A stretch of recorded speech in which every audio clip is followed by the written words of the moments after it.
Welcome to the Deep Dive. We're here to unpack some of the most compelling stories and insights from the edge of business and innovation.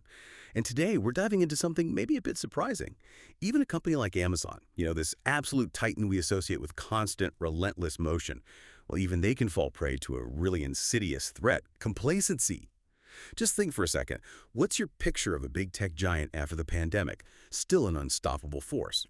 Or perhaps, maybe one that got just a little too comfortable. So, our mission on this deep dive is to explore how CEO Andy Jassy initiated this, bold re-engineering of Amazon. We're going to really pull apart how he consciously steered the company back from what he saw as a kind of post-pandemic comfort zone, and how he worked to reignite that legendary day one startup spirit they're famous for. Look, this isn't just about Amazon, right? It's really a universal lesson about staying agile, staying innovative when the world just keeps changing so fast. Our guide here is some really insightful material, particularly from a tease asking, did Amazon get complacent during the post-pandemic boom? It gives a great view into this whole journey. So let's get started. Okay, picture this. Peak pandemic time. Online shopping is through the roof. Amazon's warehouses are buzzing like never before. On the surface, it looks like just incredible success, right? Demand is just skyrocketing. But the research we looked at suggests that even this boom had a hidden cost. What were some of the specific issues bubbling up into those huge numbers? Problems that maybe started to threaten Amazon's edge? Yeah, it's a classic situation, really, a paradox of that kind of super fast growth. While the pandemic surge was obviously fantastic for revenue, it also did a really good job of masking some pretty deep operational inefficiencies, things the public wouldn't necessarily see. But internally, they were starting to chip away at that famous Amazon agility. One key thing that emerged was what you might call bureaucratic bloat. It sounds a bit jargony, but it's real. As Amazon just exploded in size, it sort of unintentionally added layers and layers of middle management, more complex approval processes, which kind of goes against their whole famous two-pizza team idea, doesn't it? That philosophy relies on small, autonomous teams. Right, keep things lean and fast. Exactly. But suddenly, these agile teams were finding they needed sign-offs from, 3, maybe 4 layers up for what seemed like minor decisions. And that just, it stifles innovation from the ground up. It slows everything down dramatically. So this wasn't just a vague feeling. It was actually gumming up the works, impacting their core operations. And from what we gather, this didn't exactly go unnoticed at the top. The material really points to a critical leadership alert moment from Andy Jassy himself. He saw this creeping complacency, this sort of quiet, comfortable enemy, and realized it was directly threatening Amazon's core agility, their ability to innovate. Wow. It must be incredibly difficult, though, for a leader to spot that kind of subtle drift when, from the outside, the company looks like it's crushing it, hitting all-time highs. How do you even cut through that illusion of success as a leader? That is precisely the challenge. And Jassy recognized that those external numbers, impressive as they were, they just weren't telling the whole story about the internal health. He understood that real strength isn't only about revenue, it's about operational vitality, it's about the speed you can execute things. His insight really was that this post-pandemic comfort zone was actually dulling Amazon's edge, making them slower, maybe less inventive, less aggressive. And that was a huge moment of self-awareness for a company of that size. Okay, so faced with this hidden complacency, how did Jassy frame his response? What was his diagnosis for moving forward? He wasn't subtle about it, was he? No, not at all. His response was very direct. Unequivocal, really. He laid out this clear call to action, essentially telling the company, look, we've drifted. The sources quote him saying something like, we need to get back to being the company that moves fast, takes risks, and stays obsessed with our customers. So this wasn't just, another memo. It was a flat-out rejection of that comfortable, what Bezos called the day two mentality. It was a forceful shove back towards day one, a real signal of recalibration. Right, day one. We hear that phrase constantly with Amazon, originally from Jeff Bezos. But maybe for listeners who aren't steeped in all the Amazon lore, what does day one actually mean? And why was Jassy so focused on reigniting that specific idea? Well, day one is much more than just a slogan. It's really a deep operational philosophy. It's a cultural touchstone. Jeff Bezos famously described it as the mindset you have on the very first day of a startup. You're hungry, you're agile, you experiment, you're totally focused on the customer, and you are never, ever complacent. Okay. It means this constant sense of urgency, right? A relentless drive for innovation and operational rigor that's just not up for debate, non-negotiable. So for Jassy, bringing back day one was a call to return to those absolute foundational principles. The huge challenge, of course, is figuring out what that actually looks like. And how do you get back to a startup mindset when you're already this enormous, established global company? Yeah, with hundreds of thousands of employees. Exactly. It demands a massive cultural shift, an operational one, too. You have to be willing to dismantle things that are comfortable but maybe not effective anymore. Absolutely. And this wasn't just talk, was it? To make this day one vision happen, the research shows Amazon took some really dramatic, concrete actions. These weren't small tweaks, they were pretty seismic changes. What were some of the first big moves they made? Well, one of the most immediate things, and probably most impactful, was a major flattening of the org structure, Yeah. which basically meant cutting layers of middle management and really aggressively tackling bureaucracy. Our sources talk about thousands of middle manager roles being eliminated. Thousands, wow. Yeah. And the stated goal was very clear.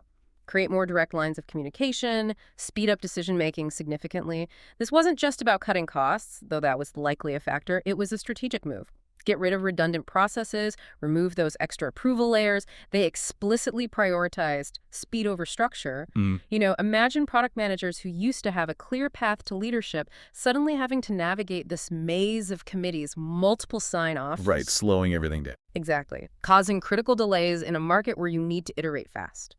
So these cuts were designed to basically unblock those pathways, let teams get back to a more entrepreneurial pace. So agility was the driving force, not just trimming the budget. Sounds like a massive shakeup. But it wasn't just structure, right? Jassy also went after something else, something maybe more contentious that hit almost every employee: the actual day-to-day work culture. That's right.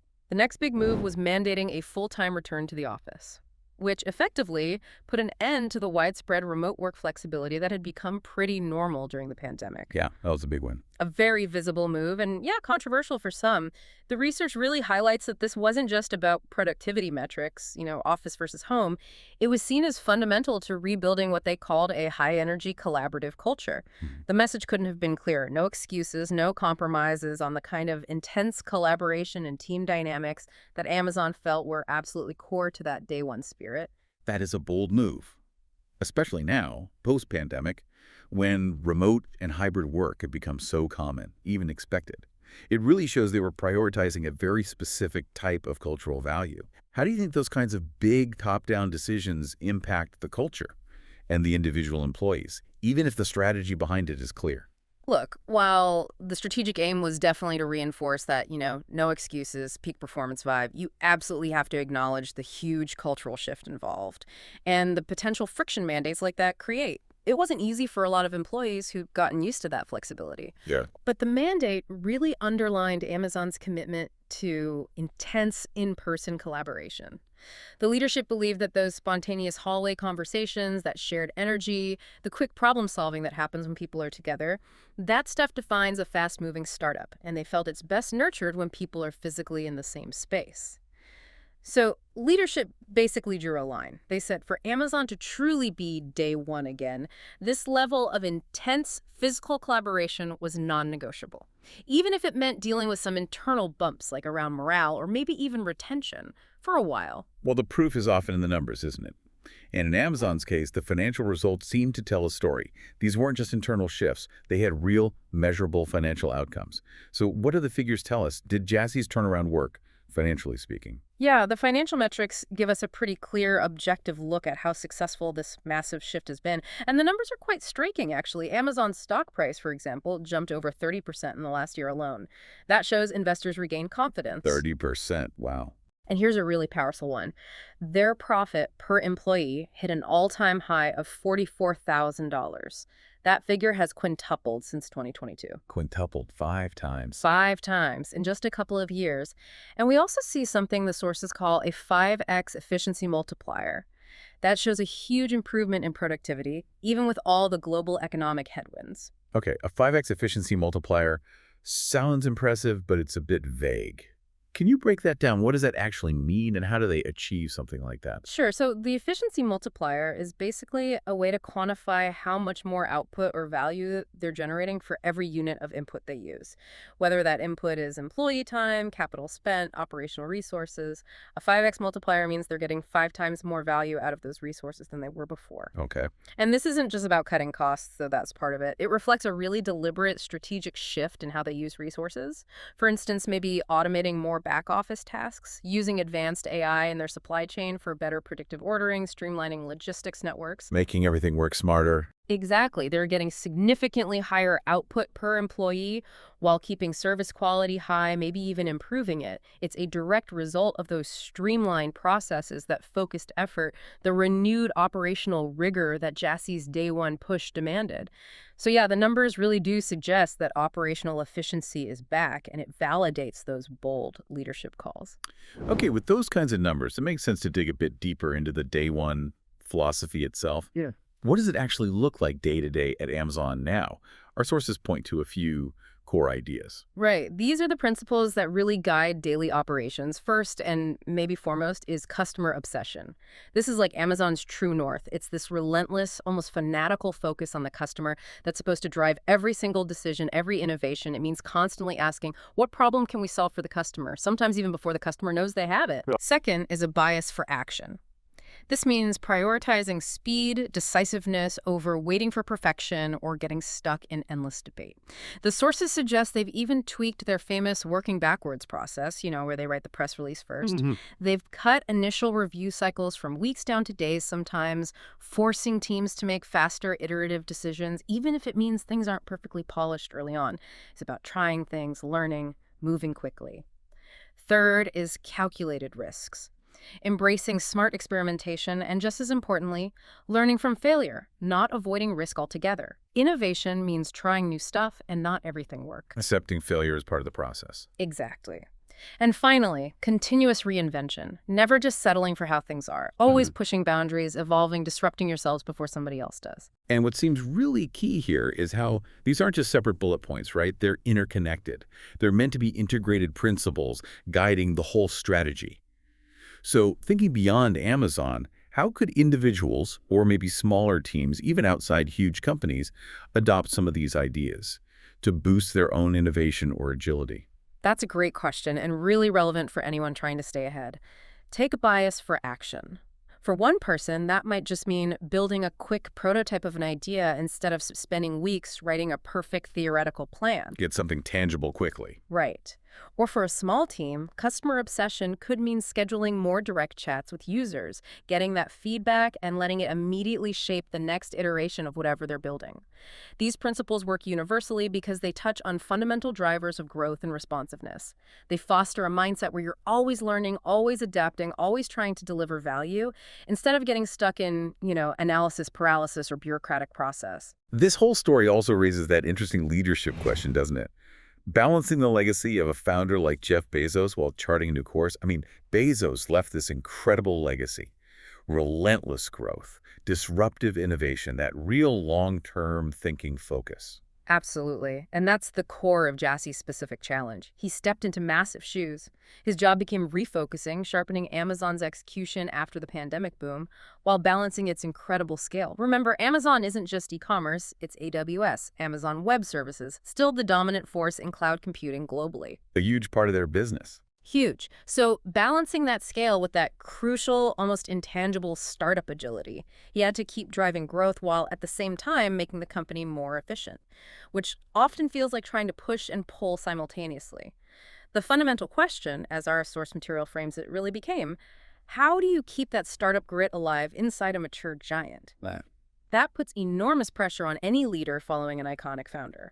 You have to respect the past, but also be bold enough to redefine the future without losing the company's core identity. It takes a unique mix of, reverence and radical courage. So looking forward then, what does all this aggressive transformation mean for where Amazon goes next? What are the likely outcomes of reviving day one? Well, our deep dive suggests some pretty clear trajectories.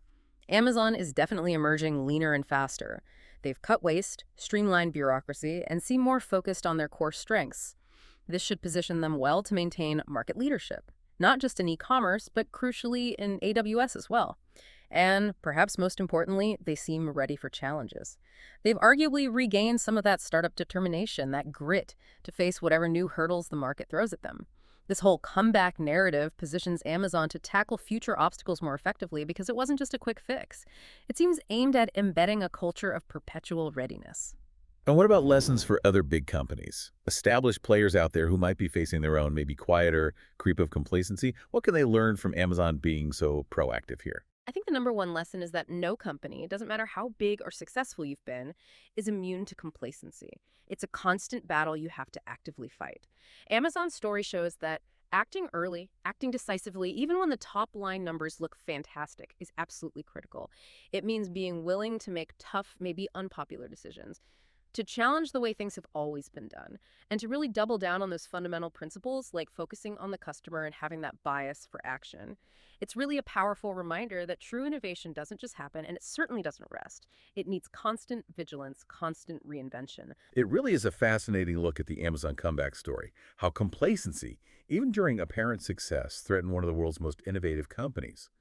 But Andy Jassy's decisive day one revival seems to be paying off, driving renewed growth and hitting record profitability. And that core message from our source material rings true. True innovation never rests. It requires constant vigilance and reinvention. Footskull. So thinking about Amazon's experience, here's something to ponder. How might you proactively spot and tackle those early signs of complacency? Not just in a huge company, but maybe in your own projects, your team, or even your personal goals. How do you make sure that day one thinking, that hungry spirit, never really ends? Thank you for joining us on this deep dive. We hope you found it insightful and continue to explore these ideas. We look forward to the next one.